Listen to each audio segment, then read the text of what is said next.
What's up, everybody? We're back with another episode of Bullish Chips, where we use a proven and repeatable strategy to make money every day. This channel happens to focus on the Bullish Semiconductor ETF, which goes by the ticker symbol SOXL, but the charting method and the trading method that we use can be implemented with any company that's publicly traded in the U.S. stock market. So make sure you hit that like button if you haven't already. Hit the subscribe and notification buttons as well. We do release bonus content from time to time, so you want to make sure you are alerted to when we release those videos. And the subscriptions and the likes, they really help the channel grow, and that's what we're trying to do here, is just get this information out to as many people as possible and hopefully help their trading get a little bit better. So big thanks to those who continue to tune in. We enjoy to see those same names coming in on those videos each night. But anyways, the nightly and weekend videos, like tonight's video, they focus mostly on identifying triggers and targets for trades ranging from scalps and intraday trades, short-term trades, all the way up to long-term swings or leap trades is what some people call them. So if you want to deeper dive into exactly how we set up the charts so that we know where our broadening formations are, levels of support, resistance, things of that nature, make sure you check out the bonus content on our YouTube page. We've got a couple of videos that dive deeper into that for you. And also, if you are not familiar with this STRAT, make sure you check out the description of this video. There's a link to a free PDF quick reference guide for you, give you everything you need to establish yourself as a strat trader, right? Gives you all the reversals, shows you how to use broadening formations and things of that nature. So make sure you check out the description of this video if you need a link to that document. But I do encourage you to watch the full video. We don't just go over triggers and targets for short-term time frames. We go over all time frames and give some pretty good insights. So hang with us through the full video. I'm sure you'll be glad that you did. With that, let's go ahead and take a look at the agenda for today's video. This video before, oh geez, you know what, I'm mistaken. Monday, the market is closed. This is for Tuesday, February 17th. All right, so for Tuesday, February 17th, we have an agenda where we will go over the price action from what's going on? What happened to my notes? Like everything went back one day. So this is from Friday, Feb 13th, right? We'll go over the price action from Friday, February 13th. Then we will zoom out like we always do, take a look at the week, month, quarter, and year's price action before we look at the market maker's expected move for the week of February 20th. And then finally, we'll zoom back in and take a look at the 4-hour markers and the triggers and targets for Monday, February 16th. We'll also set the triggers and targets for the full week of February 20th. And then we'll do a quick review of the triggers and targets for the month, the quarter, and the year as well. All right. So just starting out looking at Friday's price action, we will start on the 5-minute time frame like we always do. And today was a day of chop, basically. We made a little bit of profit, not really much to speak of, and then basically took the day off for a little while, or for the rest of the day. Wasn't really much that was piquing our interest, and unless you were a scalper or just patiently waiting out the full move for the day and just really getting the bottom and the top of the move, there wasn't a whole lot to be made. But again, if you're a scalper, if you get those smaller price movements, I'm glad that you do. It's not something that we're entirely thrilled about doing. Like, we can, there's obviously triggers and targets work the same for us on any time frame, so we can get in there and trade them, but it's not necessarily our style. So kudos to those who are doing that, and I hope you did make some good money today. But anyways, let's just get back to our proven strategy and method for trading, and especially for these early morning scalps or these early entries into the full day trade. Our method is pretty simple, right? We look for the opening print, or the first traded price of the day, and we look for higher lows at or above that opening print to get into calls, or we look for lower highs at or below opening print to get into puts. So you can see this morning it was pretty sloppy earlier on, right? We got this big shoot to the upside, then a big shoot to the downside. And the reason I had that chart scrunched in a little bit is because I want to show this is the 15-minute broadening formation that we had drawn at the end of the day yesterday, right? This was on our chart yesterday. And we can see that we opened here, shot straight up to it, rejected, went almost right back down to it. So if you were to just be playing the broadening formations, you could have made some decent money right there. We were a little bit hesitant to jump into anything too quickly. We had a pretty big day yesterday, right? Pretty big down day yesterday. So you don't always want to expect just a second follow through day with huge movement, just like you've seen the first day. So we wanted to let things kind of open up and look for our triggers. So we did get the lower high right here. Went up, made this high, came down, made a low, and then made a lower high here, right? Once this candle went 2 down or below the low of this candle, that locked this in as a lower high. But another reason why I brought in yesterday's price action is because this was the last low yesterday, and this was the last high. So with the first 5-minute candle, we made a higher high. With the second 5-minute or the third 5-minute candle, we went and made a lower low, right? So we just essentially made a broadening formation here on the 5-minute time frame, right? You've got that steep one, you've got that one there, you got that there, right? So there's your broadening formation on a 5-minute time frame, and that's what you got. And it's pretty wide. So when you get a broadening formation that's that wide, you don't really want to be making plays in the middle, right? Or if you do, you want to make sure that you've got things like full time frame continuity going with you. What do the higher time frames look like? Is there possibly going to be like a domino effect situation? Like if this triggers on the 5-minute, will it trigger the 15 when it reaches the magnitude on the 5-minute? And then does the magnitude of the 15, when that reaches it, does it trigger something on the 1 hour? Things like that. So again, we're just taking things a little bit slower this morning, waiting for some trigger a little bit closer to that opening print, right? So this was the lower high, and it was at opening print, but again, inside this broadening formation. So we wanted to wait for something to really show itself.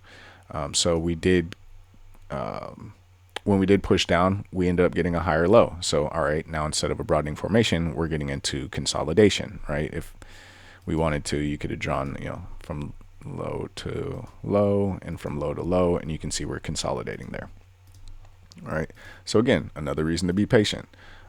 We did push up. We made an equal high. Actually, I think it might have been 1 cent higher. What was this? 65.13 and no, 65.13. So equal high, but then we made a higher low, and we thought, this may be our trigger here, right? Right at opening print. So once this candle went 2 up, above the high of this 2 down, that locked this 2 down as a higher low. We went ahead and entered some calls here, and you can see we pushed straight up to overnight high, right? Rejected at overnight high, brought ourselves back down, but ended up making a higher low.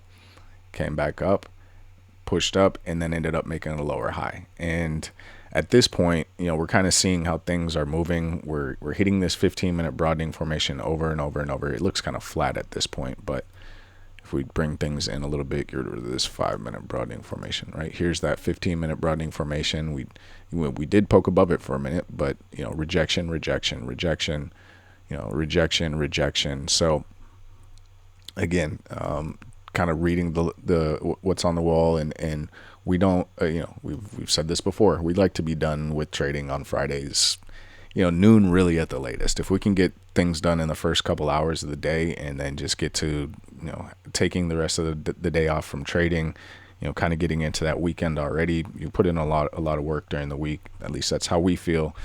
So we'd like to take that off, and so once we got that lower high, as soon as we ticked down and locked that lower high in, we went ahead and took profit there. Could obviously had more profit if we would have taken some of the position off here up at the overnight high, which is that first target once you take that higher low at opening print. But I guess that's kind of on us. We're being a little bit greedy, but we're still able to eke out a little bit of profit here. It wasn't very much, but then, right, we got the lower high that was followed by a higher low. All right, so now we're just consolidating again, and you can see just this slow movement coming back up, essentially rejecting off of this 15-minute broadening formation again, or this 138.2 fib extension of that higher range that we started trading in over the last couple weeks, right? And overnight high, just resistance right there. So just running along that resistance, and then at the end of the day, kind of fading off. Once we got this higher low followed this lower high that kicked us out of the trade, we were pretty much done for the day. So didn't watch things very closely. If you did stay in this because you for whatever reasons you want to stay in it for because you still bounced above opening print. If you're looking at the 15-minute, maybe that was a higher low there. I'm not sure. I wasn't looking at it that closely, but if you had the patience to stay in it and then maybe take profits up here after you tap that overnight high a few more times, I hope that you were able to do that. And I applaud you for doing that. It's not something that we were willing to sit around and wait to do today. So that's how our day played out. Not very exciting. Done pretty early, but we were able to kind of get into the weekend already. So just had to start a little bit of decompressing. That the markets can take a toll on you, especially if you're looking at them all week, every week. So like to get that little breath of fresh air before those weekend obligations kick in, because we do have those honey-do lists, right? But anyways, that's how the day went on a small time scale. Let's get out here to the 1 hour, because I do want to show right on the 1 hour. Oops, that's not what we got. We do have this broadening formation that formed today, right? So they're high to high, low to low, and we're just playing in the middle of it right now. That doesn't telegraph much for Tuesday's price action, or what might come on Tuesday. So we got the long weekend, we got Tuesday, and then the 4 hour doesn't help us out much either, right? We initially got the 3, 2 down, 2 up that we were talking about in yesterday's video. No, I'm sorry, no, we didn't. It went down first today, right? Yeah, so it went down first. So we got this 3 combo 2 down. Is this a 3, 2 down combo 2 up trigger? It seems like it, but then it stalled out. We're just gonna have to be patient. It's the same as yesterday, right? Or yesterday's video, what I was saying. We're just gonna have to be patient. Play those smaller time frames if that's your forte. Like we said, sometimes the best trade is not trading at all. Just knowing when to sit out and kind of watch. We're sitting here in this same range that we've been talking about for a while. Let's bring out a little cleaner chart here. There we go. Let's bring out the box. All right. So we've been in this trading range for a little while, right? We just got brought back to the bottom of the range.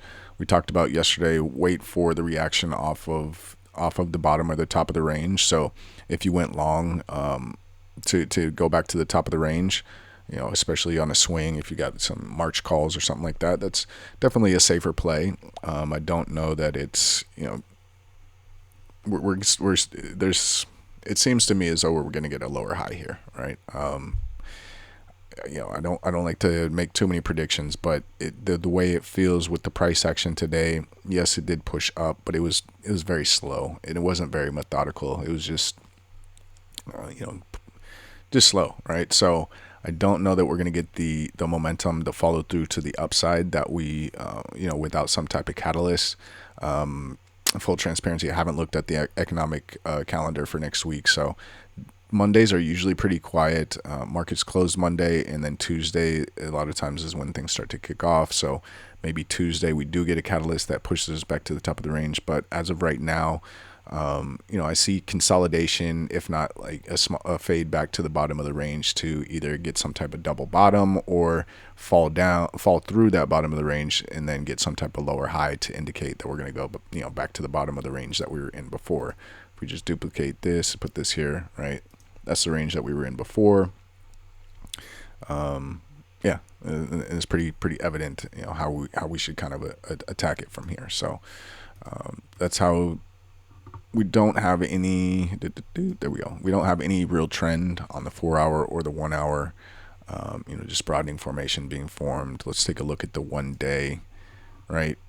One thing we can say is we got a nice setup for this 3, 2 down, possible 2 up on Tuesday, the STRAT reversal back to the top of the range. It is set up. It could have been a little bit better, if we finished more towards the top of this candle, not have so much upper wick here, it definitely would have looked stronger.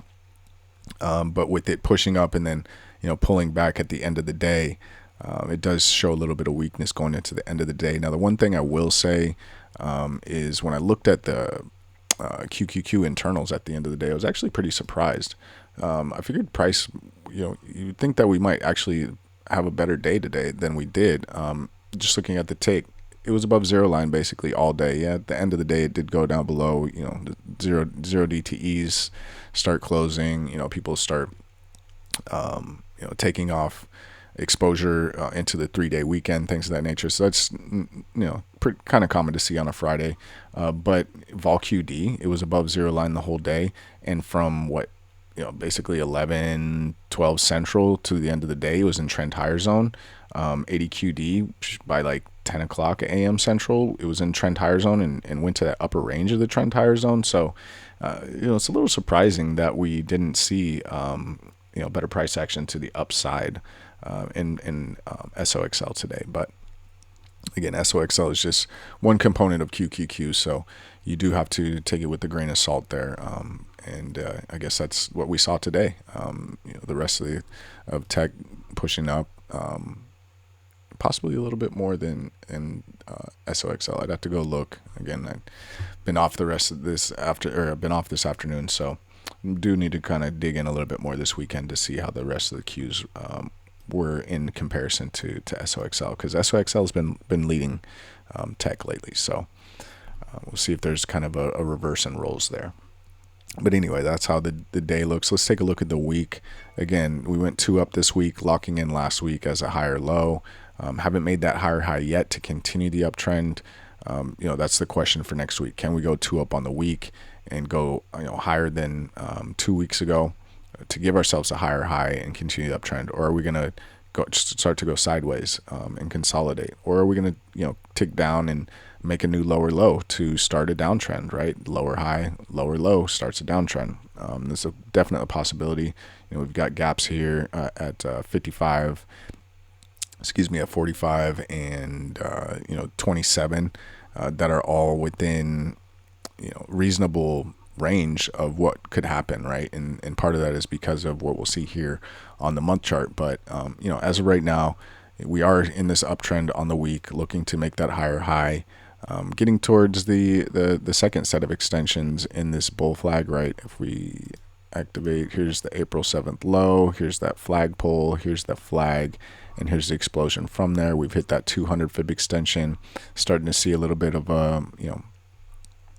resistance here over the past couple of weeks. But if we can push through, continue this to follow this monthly broadening formation to the upside, you can see where we've got these fib extensions reaching out to, getting up into the 80s. So we'll see what happens there on the week. Again, like I was saying on the month chart, right, the reason why we want to watch or why it's reasonable to even get this to this gap down here at 27.28 is because of the STRAT that is possibly setting up, right? We had a 1 in December, an inside candle, then we went 2 up in January.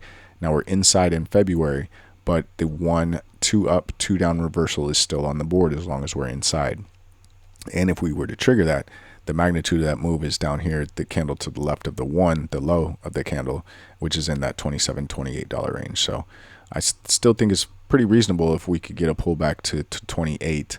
It wouldn't be fun if you've got long positions, especially if we hit this reversal on the monthly. That'd probably be a pretty good indicator to either take profits, cut any losses, because we could have this bigger downside move to come about, and you can always re-enter into those longs. But as long as we're staying inside candle towards the top of the January candles price action, we're still doing okay, right? Just want to protect against that 1, 2 up, 2 down.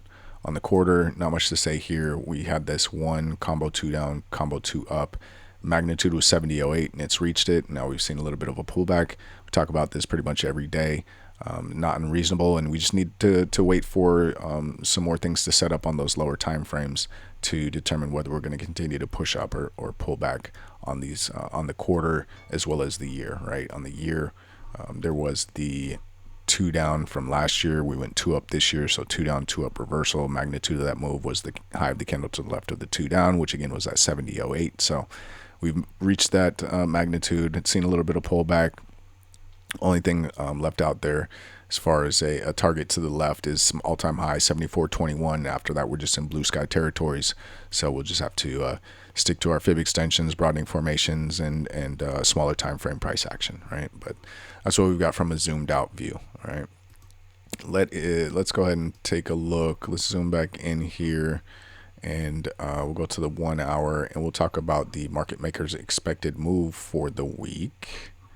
Actually, let's bring up the week chart first so we can look at it in comparison to previous week, right? So here we have market makers expected move high up at 73.55, and market makers expected move low for the week down here at 55.63. So that would imply that we could have a 3 candle, or we could just go 2 down, or we could go 2 up. A lot of times that market makers expected move can be within that previous week's candle, so it would not imply that you could go 2 down, or shouldn't go 2 down. But in this case, we're looking like a pretty good range. But if we were to go reach market makers expected move high for the week, we would get that higher high on the week chart, continuing that uptrend, right? So if we go down and hit that market makers expected move low, obviously we're going 2 down on the week, and at best we're consolidating right now,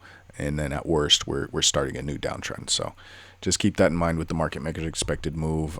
The way that we get that, let's go to we need the right chart. There we go. If you bring up your options chain, right, this is Thinkorswim. If you bring up your options chain, go to the options chain for February 20th.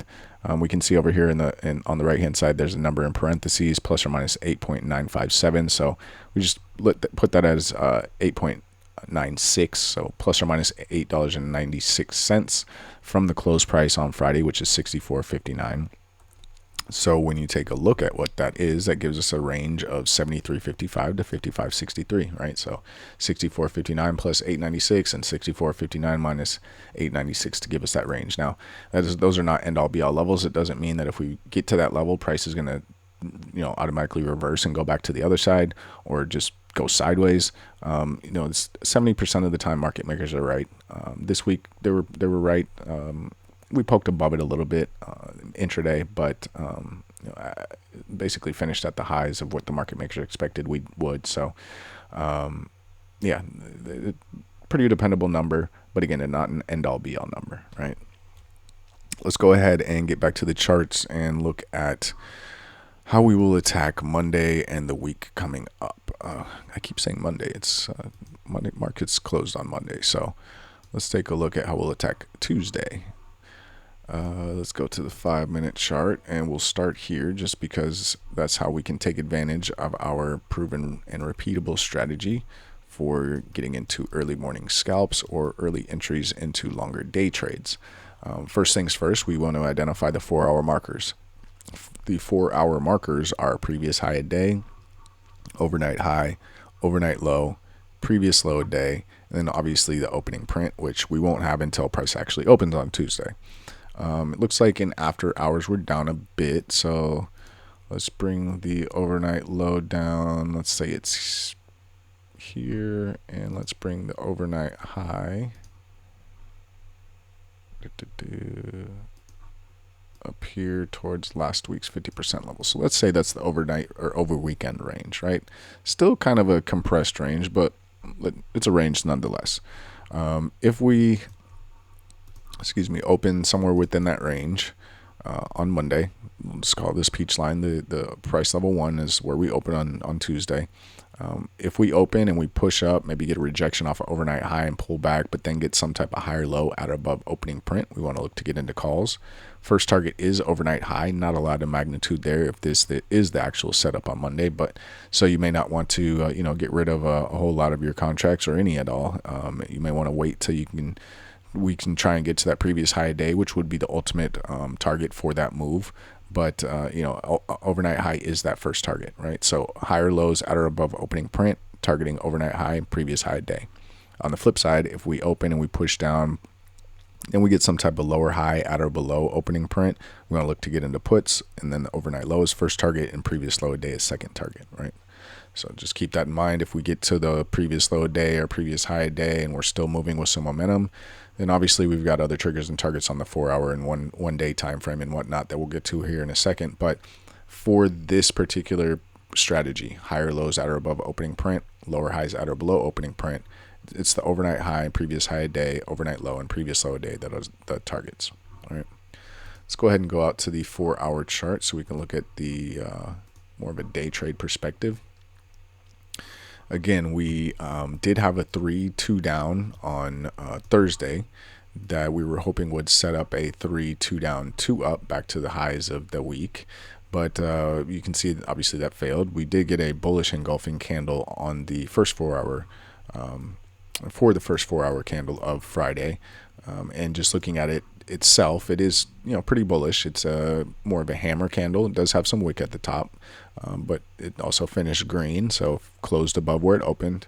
It's just that second 4-hour candle that kind of stalls out, right? It's not necessarily bearish. Yes, it's a red candle, but it's inside and it's in the upper half, upper third of the previous candle's price action. So it's not like we pulled all the way back to the lows of the first 4-hour candle. So that would tend to lean a little bit more bullish. And obviously, if we can get the 3-1-2 up on Monday, entry at the high of the 1, exit at the high of the 3, not a lot of magnitude there. But once we reach that kind of re-kicks off this 3 combo 2 down, 2 up, trying to get back to that 70.06, right? So it's still out there on the board. Again, we're not really in an uptrend or any trend really on the 1-hour, 4-hour. So definitely places that can find rejection before it were to reach magnitude, one of those being that 67.39. We'll go over those intermediate targets here in a minute when we look at the notes, but just know we're not in a trend right now. We're in a broadening formation, and we just need to keep that in mind when we're looking at the magnitude of the strats that we are taking part in, right? Now, we do have full time frame continuity to the upside. Week, month, quarter, and year are green, so that would give a little bit more lend itself a little bit more to the bulls, but just keep in mind that there are places we can reject, just like today. We had that huge price action on Thursday, pretty big price action on Wednesday, some decent price action in that first 4-hour, but in comparison pretty compressed. So just keep that in mind. We might not get all the way back up to the top. Now if we do go to the downside in that first 4-hour, that gives us a 3-1-2 down reversal, entering at the low of the 1, exiting at the low of the 3. And that would be, essentially giving us a lower, soft lower high on the 4-hour, kind of starting a downtrend after this lower low. And so, do we get some more momentum and push towards last week's low, the month flip?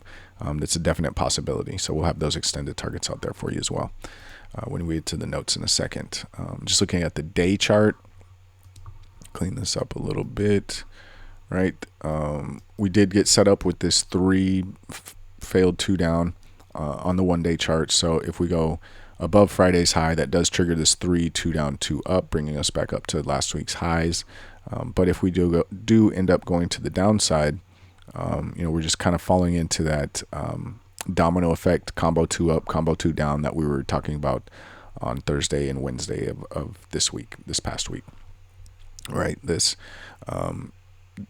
these can all be considered a combo 2 up, and then this 2 down, that magnitude would be here, the low of this 2. Then if it reaches that low, we'd go down to the low of this 2. If we get to the low of this 2, then that technically triggers a 1 combo 2 up, combo 2 down. So there's still plenty of things that we can get as far as like to get momentum going to the downside, and really retesting the top of that range that we were in at the end of the year last year, right? So want to see that strat reversal to the upside. It's there, it's set up, but with how today ended or how Friday ended, depending on when you're watching this video, depending on with how Friday ended, it's just we just got to be patient. Right? I'm not willing to get out here and call it. That's why we have triggers and targets for the upside and downside, right? Let's go to the notes real quick. We've been looking at charts for a while. Again, this is for Tuesday, February 17th, 221 trading days left in 2026 on Tuesday. Close price on Friday was 64.59. We don't know what the week flip will be because it hasn't opened yet, but we know that for the month flip red, got to get below 59.51, and then for the quarter and year to flip red, we got to get below 45.13. Talked about the market makers expected move for the week being $8.96, giving us an expected range of 73.55 to 55.63. And we know that we have no gaps above, and we know where our gaps are below. Definitely want to keep those in our notes, so we can see where we've got some kind of magnets pulling at price action. The common saying, all gaps like to get filled. Anyways, from a scalping perspective, we talked about we look for higher lows at or above opening print to get into calls, or lower highs at or below opening print to get into puts. And then we talked about on the 4 hour, we've got a 3-1-2 up continuation that can trigger at 63.86, magnitude being, to the downside, 63.86, magnitude of that move 61.43. And if we do get to that 61.43 with some momentum, we've got some extended targets out here for you as well. To the upside, we would have a 3-1-2 up, triggering at 66.01, magnitude being 66.25, which would then trigger that 3 combo 2 down 2 up. Magnitude of that move is all the way up at 70.86, but again, because we're not really in an uptrend or a trend period, we've got these intermediate targets here on the way to that magnitude as possible points of reversal or just sideways action. Right. We just talked about on the 1 day chart, if we go to the downside, that gives us a 2 down continuation, triggering at 61.43, and we've listed the downside targets here for you. If we go to the upside, that does give us a 3 2 down 2 up, triggering at 66.25, magnitude of that move being 70.86. So again, without really being in an uptrend, we did want to leave you with some intermediate targets on the day time frame as well. All right. We'll stick with the notes here. We won't go back to the charts. We've looked at the charts quite a bit. For the week coming up, we do have a 2 down 2 up that can trigger at 70.86. Magnitude for that move is 71.98, so not a whole lot of magnitude, especially when you're talking about from a weekly perspective, but getting above that 71.98 will give us a higher high coming after a higher low, continuing that uptrend on the week chart. And then of course we've got our extended targets out here for you, 74.21 being the all-time high, and then some blue sky territory targets for you as well. To the downside, if we were to go 2 up 2 down, that would trigger at 59.29. Magnitude of that move is actually pretty large, 49.33. But if we do get to that 49.33, that has the opportunity to kick off a 3 combo 2 up, combo 2 down as well. And there's those extended targets for you. On the month, we talked about possibility of a 1 2 up 2 down triggering at 45.08 just because of how big that magnitude is. But again, we're not very close to that 45.08 level. If we start pulling back and getting closer to that level, we'll definitely start looking at this more closely. But for right now, it's just in our notes, knowing that there is a trigger for that out there. But to the upside, if we go with this 2 up continuation at 71.98, then we just have, again, all-time high 74.21, and then blue sky territory targets out here for you. From the quarter perspective, we've already ran the STRAT, 1 combo 2 up, combo 2 down. So again, just waiting for these smaller time frames to give us some more information as to where we might go on the higher time frames.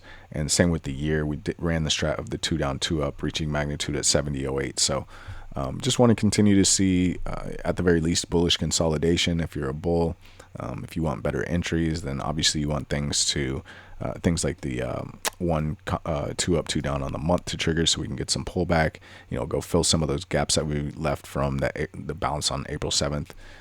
But yeah, from the higher time frame perspective, nothing's broken down yet. Even from a monthly perspective, things still look bullish. The week definitely looks bullish. It's just that day and below that we've really got to get worked out, right? And we do have a nice opportunity on the day for that 3 2 down 2 up to try and kick off that motion back to the upside. So we'll see what happens. But yeah, that's what we have. There are your triggers and targets for everything from a scalping perspective all the way up to the 1 year chart. Really hope everybody enjoyed the video. Try to jam in as much information as possible without taking up too much of your time. So we do thank you for hanging in here with us. If you made it this far, don't forget, thumbs up goes a long way. And if you think that this video might help somebody else out there, make their trading a little bit easier, just go ahead and send it a share. Share it with them, and tell them to tune in. again, we never shy away from answering any questions or hearing any constructive criticism in the comments. So if you have any comments, definitely let us know. We do our best to respond within 24 hours or before the next market opens, if possible. So definitely leave those comments out there. Again, thumbs up goes a long way, and thanks for continuing to tune in. We'll go ahead and end the video here like we normally do. If you're watching this Saturday morning, Sunday throughout the day, hope you have a great weekend and hope you get some good rest on Sunday night. If you're watching this Monday morning, you know what? I keep doing that. Market doesn't open until Tuesday, so even if you're watching this Monday, we hope you have a great week and weekend and get some good rest on Monday night. If you're watching this Tuesday morning or Tuesday during the day, we hope you got some good rest last night, and we look forward to getting out there and trading with you.